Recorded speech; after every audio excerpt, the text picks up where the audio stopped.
I ditched brand new cars that lose value the moment you drive them off the lot. Here's 9 things I stopped buying that saved me thousands. I'm sure you own one of these. 1. Books. Let's start with books because I think this is a big one. Now, I absolutely love reading. Books are one of the best investments you can make in yourself. The knowledge you get from reading will stick with you forever. Unlike material items, knowledge never fades, and once you've got it, no one can take it from you. But here's where I changed my approach. I used to buy every book I wanted to read.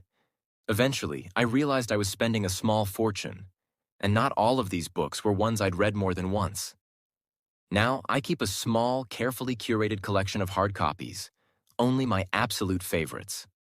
For everything else, I either buy it digitally on my Kindle or rent it for free using an app called Libby, which lets you borrow ebooks from your local library. It's crazy how much this simple change saved me. I've still got access to all the knowledge, but I'm no longer dropping money on physical copies that end up gathering dust. 2.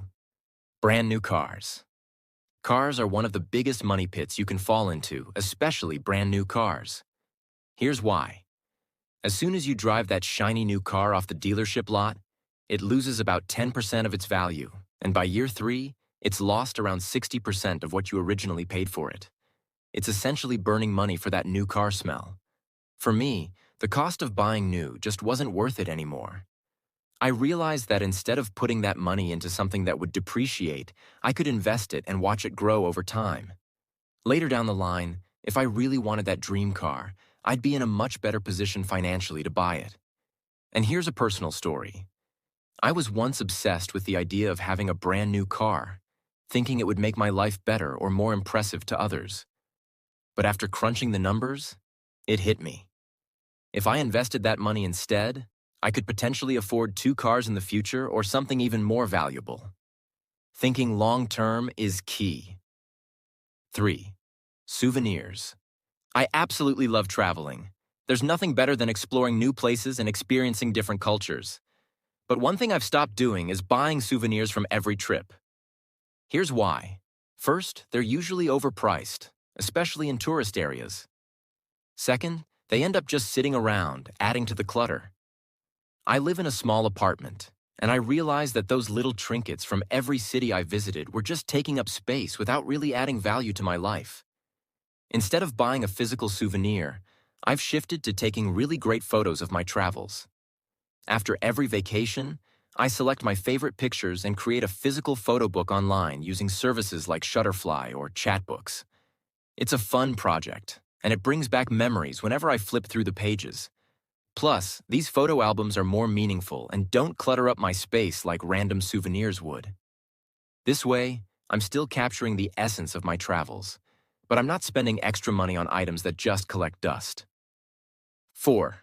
The latest tech updates. Now this one might hit home for a lot of you. Upgrading technology every time something new comes out. Companies release updated versions of gadgets faster than we actually need to replace them. I used to be someone who fell for this. Take my Apple Watch, for example. The first time I bought it, it was awesome. It had all the features I needed, and it genuinely made a difference in my life. But a year later, a new version came out, and I spent a few hundred more to upgrade. The result? Maybe a 5% increase in happiness, but the money I spent didn't match that small increase in satisfaction. Now, I always ask myself, is this upgrade really worth it? Could that money be better spent elsewhere? Like investing in something that actually grows my wealth, rather than something that gives me just a small, temporary dopamine hit? Most of the time, the answer is obvious. 5. Sales, but only when it makes sense. Sales. Who doesn't love a good sale, right? But here's where I made a crucial change.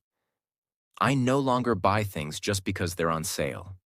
There's a huge difference between buying something you need that happens to be discounted and buying something only because it's on sale.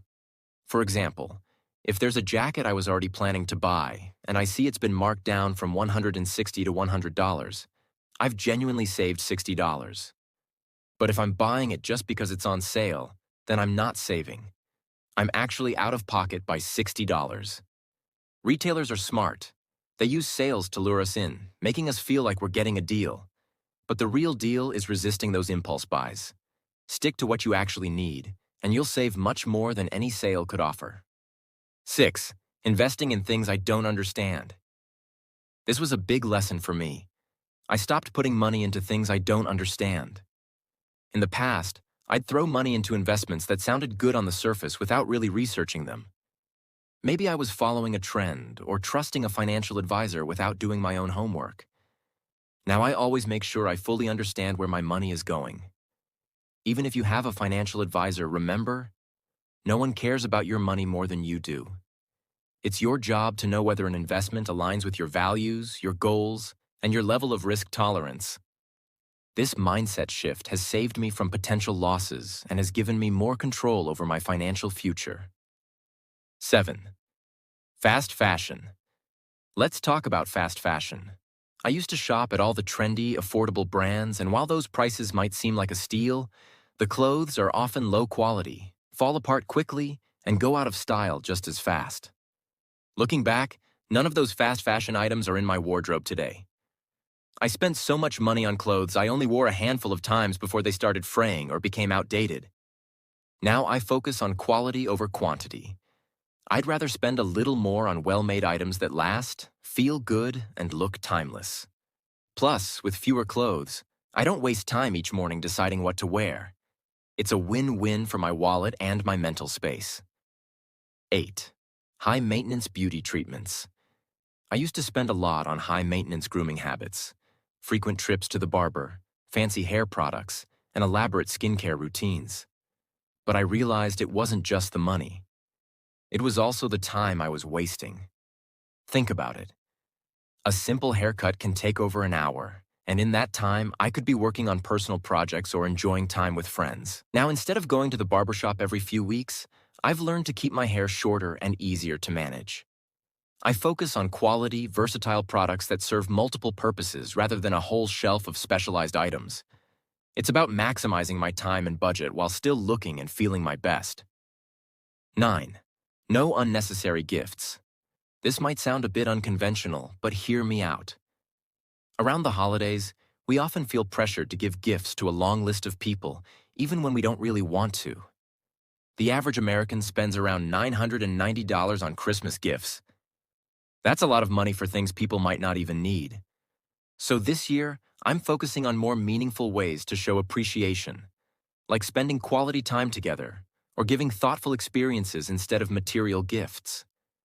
It's not about being a Grinch. It's about cutting out mindless spending on things that don't truly matter.